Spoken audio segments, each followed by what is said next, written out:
So let's say that we launch a particle from ground level directly upward at some speed. Let's say 5 meters per second. Let's think about the acceleration vector, the velocity vector, and the position vector. Okay, so what's the acceleration vector? So this object has an acceleration in the y direction, which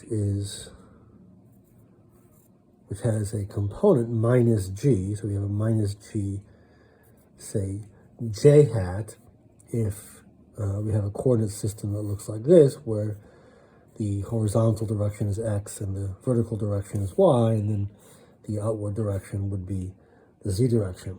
So the acceleration vector is just constant. So if we're using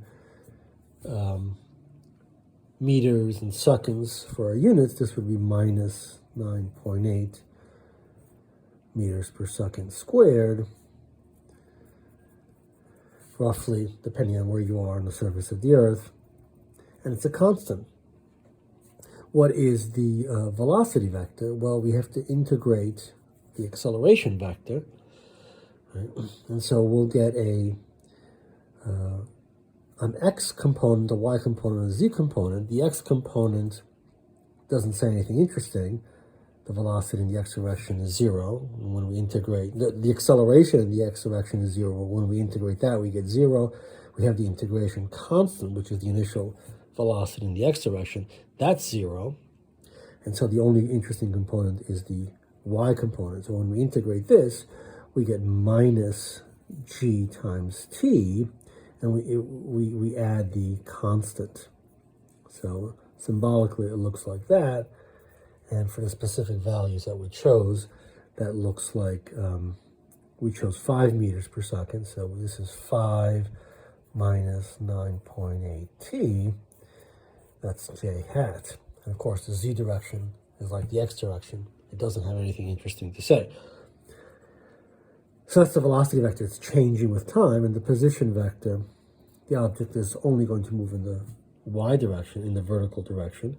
So the x and y, the x and z components don't say anything interesting. And the only one they just say that the position is what it was initially. So if this is x equals 0, z equals 0, then that's what they are for all times.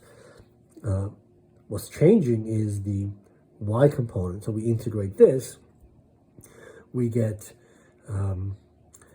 minus gt squared over 2. So we have a minus gt squared over 2.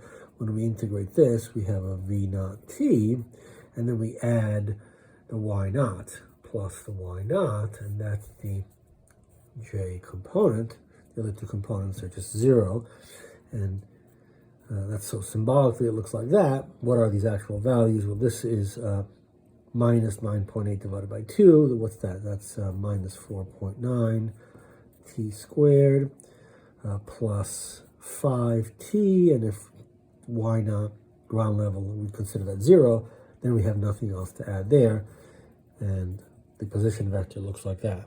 And so we could evaluate this at different times. So let's say, what is the position at t equals 0? Let's look at these vectors. The acceleration vector doesn't change.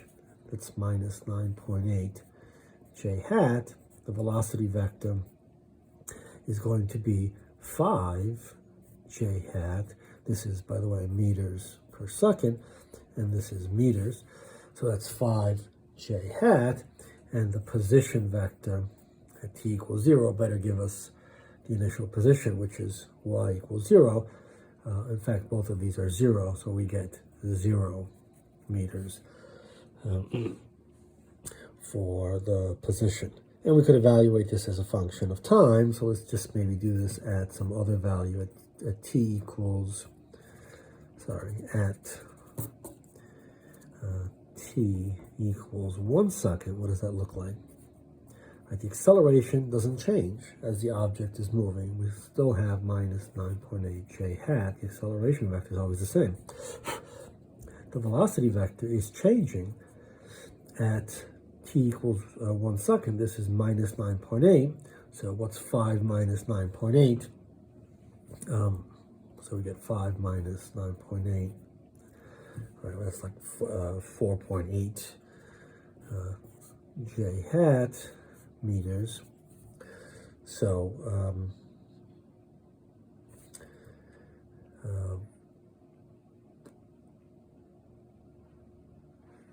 the velocity, sorry, this isn't velocity, this is meters per second. So we notice that it's negative.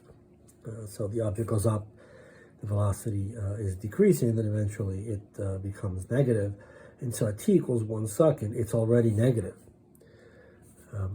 The position at t equals 1 second, it better be non-zero. So we get minus 4.9 times 1 squared plus 5 meters. This is j hat. And so the position is in fact some positive value. It's 0.1 meters above the ground.